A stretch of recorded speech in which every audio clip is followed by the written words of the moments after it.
birraa ilillee gaala dararte lubbuu qaroo jaalala guyyaa wal barreerraa inni qalbii galtee si jala anaaf si uumee beeki rabbiin abraa shantala waliif nu uume nu lachuu rabbiin koo waliin tola.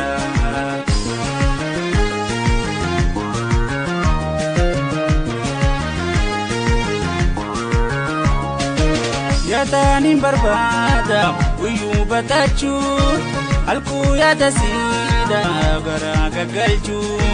hirriba dabuu jaalala taachuu ni beeyta samaana nallee dirmachuu.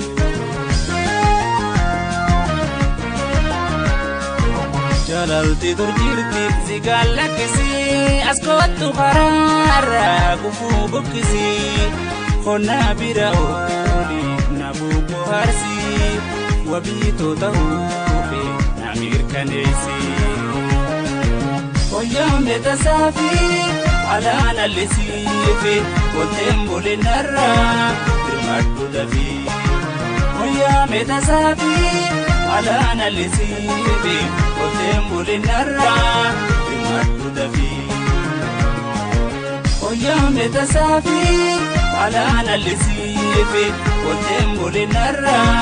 dirmadhu dafi hoyyamne tasaafi alaana lesiife kolteen bolenarra dirmadhu dafi.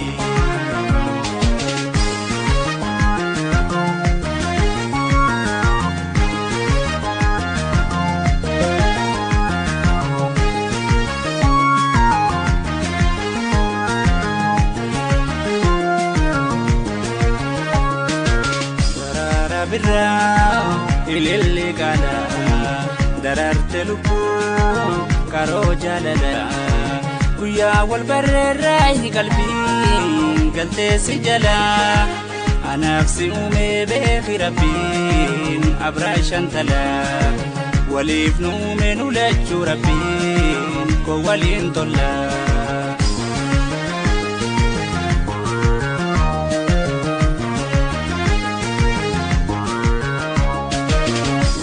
Si walgarre sadooli rafaa gammachuu fuulliifoo nurarra ifaa